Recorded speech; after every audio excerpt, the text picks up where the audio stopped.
Hi everybody, it's Donna from Donna's Dreamworks, and it's been a long time since we've got together. I guess over the past year my muse kind of left me a little bit, and I did some crafting but not a whole lot. I'm trying to get back into it again, and I picked a pretty good project for the first one in a while. This was a baby girl keepsake box. The project was one I found on Annie's Attic, which is an internet site where you can purchase tutorials and or books and so on. And this product was demoed and tutorialed by Kathy Files, who is a paper phenomenon, and I think one of the better crafters on the internet.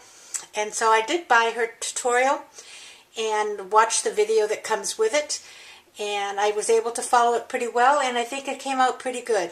I'd like to start by showing you the paper that I used. I used this, most of it was from these Mambi sheets from me and my big idea. This paper pad was from Michaels. I did use a few sheets from a paper pad that I picked up at Tuesday morning.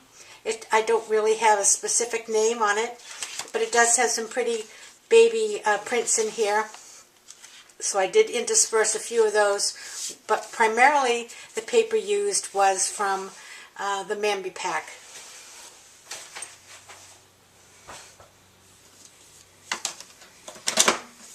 And this is the project. And I hope I've got it in frame. You can see just the top of it now. I'll tip it here in a second. This is a keepsake box for a baby girl. And if you notice on the side, it is a 6-sided box. And each side has a frame, which temporarily I have placed pictures that I found to make like a placeholder.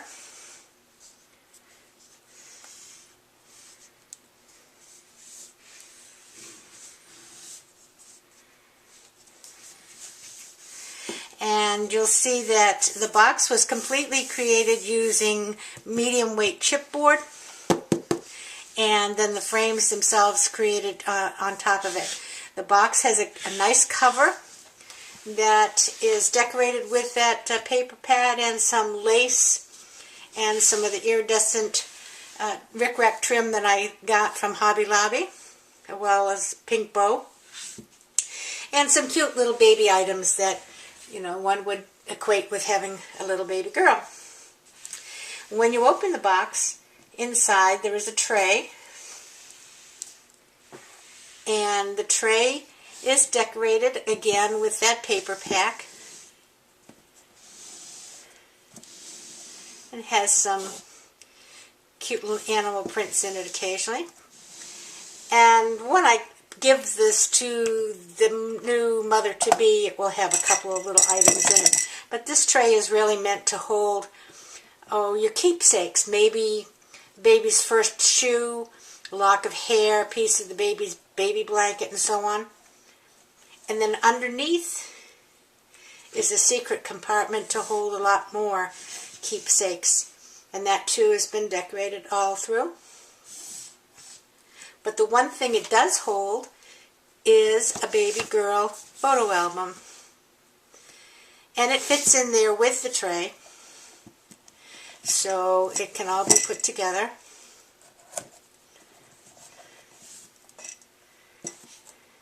And it really came out good. I'm very pleased with how I managed to finish it. The tutorial was not difficult to follow.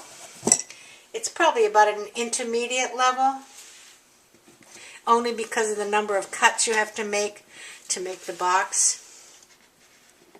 But that is a baby's keepsake box. And you can see it's quite wide. It is almost a foot long, point to point. So it's quite a nice piece of furniture to put on top of a bureau. So let's just take a quick look at the baby album. I did not do a whole lot of embellishing on the baby album because I don't know if this young lady is a crafter, and sometimes these albums get so intricate with flips and flaps and pockets and whatever that someone who doesn't normally do scrapbooking doesn't bother to use it because it's too complicated, and I wanted this to be a book that would be used. I did not put too many embellishments in here for the particular reason that I didn't want it to get so fat that when pictures were added it then got too big to be closed nicely.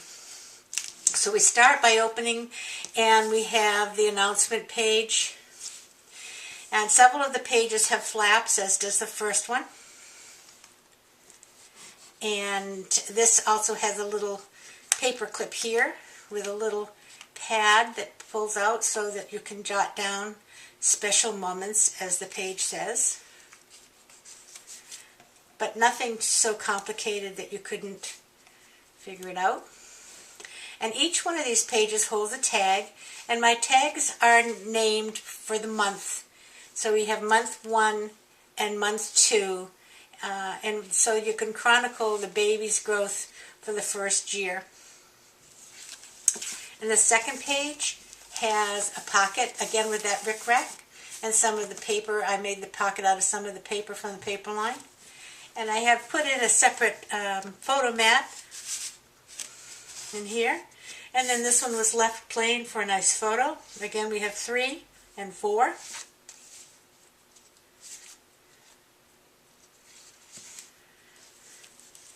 And the next page, we have a double flap.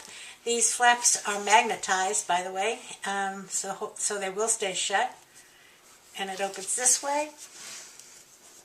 And if I can maneuver my hands here enough, and this way, so that you have a really pretty, nice photographic gallery there.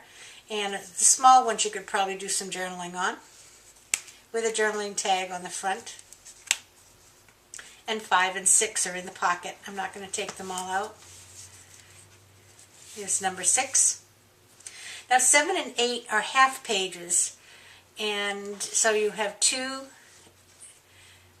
places for pictures, for 2 for 7 and 2 for 8. 9 is a picture with a nice photo mat, just a little piece of felt to make a baby blanket, and some of this elephant paper I think is kind of cute. 10, again the elephant paper, and another flap. So there's plenty of opportunities for pictures, and this is for month 11, and then month 12 is the last one, and month 12 is the happy birthday page, so you get to put a picture of your baby on her first birthday. So I think it came out pretty good, and it's nice, it's just the right size, it fits in there.